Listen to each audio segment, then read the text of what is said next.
যে আসলে আপনারা যে সরকার বা যে বিষয়গুলো সেগুলো এর আগে দেখেননি, এবারই দেখছেন, কি দেখলেন, বাংলাদেশকে কিভাবে দেখছেন আর এখানে আসার কারণ কি? এখানে মানে এমনি যে দেখতে আসছিলাম যে কি হয় আর কি, মানে বাসায় বসে শুনছি যে এখানে কনসার্ট হবে, দেখতে আসছি। আচ্ছা, এখানে এসে কি দেখলেন? এই যে কিছুক্ষণ আগে আমরা সিজদার বিষয়টি দেখলাম, এই সিজদাটা আসলে কি বুঝলেন বা আপনারা তরুণ প্রজন্ম কি জানলেন এখান থেকে? আমাদের এই যে পূজা সংস্থার কেন্দ্র থেকে যে যারা ভাই বোন যারা মারা গিয়েছে তাদেরকে এই স্মরণ করার জন্য এই সিজদাটা দেওয়া হয়েছে। আর এখানে আসলে আমরা বুঝতে পারলাম, মানে বুঝতে পেরেছি যে এখানে পূজা সংস্কার যে যারা চর্চা ছিল তাদেরকে বিরুদ্ধে আর কি এখানে ইভেন্ট করা হচ্ছে, কনসার্ট করা হচ্ছে।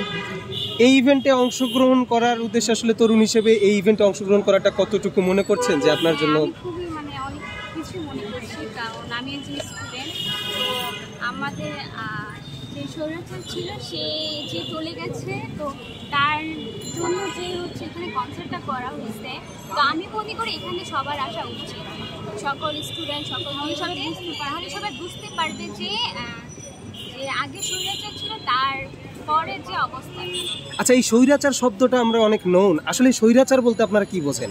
স্বৈরাচার বলতে হচ্ছে অত্যাচারী, আবার হচ্ছে শাসক। শাসক মানে কি স্বৈরাচার? অত্যাচারী আর কি। মানে কোন কোন দিক থেকে অত্যাচার করা হলে তাকে স্বৈরাচার বলা হয়, বা আপনারা এটা কি মনে করেন আপনাদের দিক থেকে? বিভিন্নভাবে অত্যাচার করা হয়, যেমন শুধু কোনো কারণ ছাড়াই অধিকার নিয়ে কোনো কারণ ছাড়াই ধরে নিয়ে যায়, তারপর কোনো রাইট নেই, কোনো কথা বলা, আমরা কোনো কথা বলতে পারবো না, কোনো বাক স্বাধীনতা নেই। এগুলোকে কি বলে? এগুলাকে স্বৈরাচার বলে। স্বৈরাচার বলে। এরকম সরকার ছিল আমাদের মাঝখানে, আমরা কোনো বিচারের জন্য প্রতিবাদ পাইনি। আমরা বিচার চাইতে গেলে পুলিশ আসতো, যেমন আওয়ামী লীগের একজন সাথে হয়তো বা আমাদের ঘরে সে হামলা করছে, যদি আমরা একটু বিচার চাইতে যেতাম তারা পুলিশে ফোন দিত, পুলিশ অলরেডি এসে আমাদের হ্যান্ডকাপ করে আমাদেরকে নিয়ে যেত।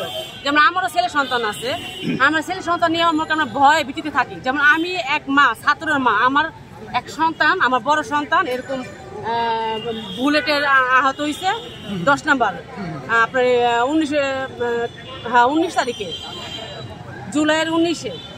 তো আমার এই সন্তান নিয়ে আমরা ভাবতে পারি নাই যে আল্লাহ পাক করছে যে এই সরকার পতন হয়েছে, এই সরকার যেহেতু আমরা চাই না এই সন্তান যে পতন হয়েছে, এটা তো আমরা আশা করতে পারিনি। কিন্তু এখন আমরা নিশ্চিত যে এখন এই স্বৈরাচার সরকার, যেমন খুনি, ও এক নম্বর তো খুনি হাসিনা, ওর দাম শেখ হাসিনা বড়টাই উচিত না, ওই এক নম্বরে খুনি হাসিনা, ও যে এখান থেকে যে চলে গেছে, এতে আমরা খুশি, এতে আমরা হাজার হাজার লাখ লাখ শুকরিয়া আল্লাহ তাআলার কাছে। কারণ ওর কারণে আজকে যেমন আমি এক মা, আমার মতন আরো হাজার হাজার শত শত মা আছে, কয়েকটা ছেলে শহীদ হয়ে গেছে, আরো কতগুলা ছেলে আছে যে আহত পঙ্গুতে আছে ঢাকা মেডিকেল। যেমন আমি এক মা, আমার ছেলে নিয়ে আমি পঙ্গু হাসপাতালে গেছি, অলরেডি পঙ্গু হাসপাতালে আমি চিকিৎসা পাইনি।